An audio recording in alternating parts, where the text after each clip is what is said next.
রব্বুল আলামিন বলেন এই জগতে দুইটা ভালোবাসা এমন যে ভালোবাসা ইহকালীন কোনো স্বার্থ নাই, পরকালীন কোনো স্বার্থ নাই, নিঃস্বার্থ ভালোবাসে দুইটি ভালোবাসা। ওই ভালোবাসা অর্জন করতে হবে। ওই ভালোবাসা অর্জন করলে দুনিয়ায় শান্তি আসবে, চিরকালীন মুক্তি আপনি পাবেন। ওই ভালোবাসার মধ্যে একটি ভালোবাসা হলো আল্লাহর ভালোবাসা। আল্লাহ ভালোবাসেন কোন স্বার্থ ছাড়া, কোন কারণ নাই। বলে দুনিয়ার সব মানুষ যদি আল্লাহকে রব বলে মেনে চলায়, আল্লাহ রুবুবিয়্যতের কোনটাই লাভ হবে না। এই পৃথিবীর কোন মানুষ যদি আল্লাহকে না মানে, আল্লাহকে বিশ্বাস না করে, আল্লাহর বিধান না মানে, আল্লাহ রুবুবিয়্যতের কোনো কমতি হবে না।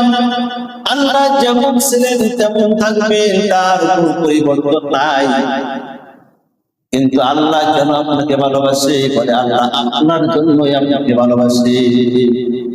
হাদিসে কুদসির ভিতরে আল্লাহ রাব্বুল আলামিন জানিয়ে দিয়েছেন, কুল্লু আবদি, হে আমার বান্দা, তোমাকে সবাই ভালোবাসে স্বার্থের জন্য, কোনো কারণে তোমাকে মহব্বত করে, কিন্তু আমি তোমাকে মহব্বত করি, ভালোবাসি বিনা স্বার্থে তোমার জন্যই।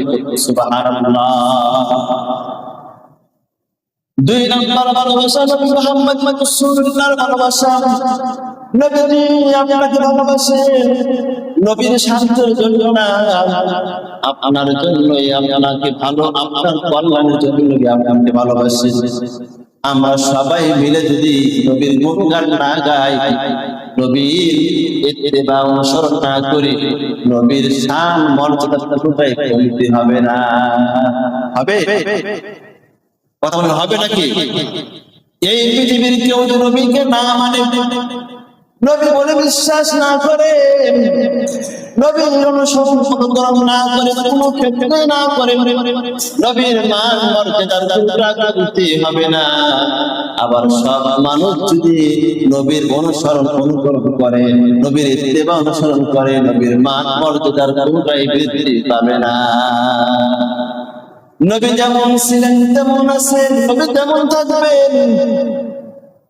তাহলে বান্দা আর নবীর উম্মত, বান্দা আল্লাহকে ভালোবাসলে বান্দার লাভ হবে, উপকার হবে।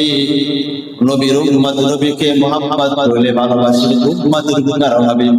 কিন্তু নবীর কোনো উপকার হবে না, বান্দা আল্লাহকে না মানলে আল্লাহর কোনো ক্ষতি আসবে না। কিন্তু আল্লাহ রাব্বুল আলামিন বলেন,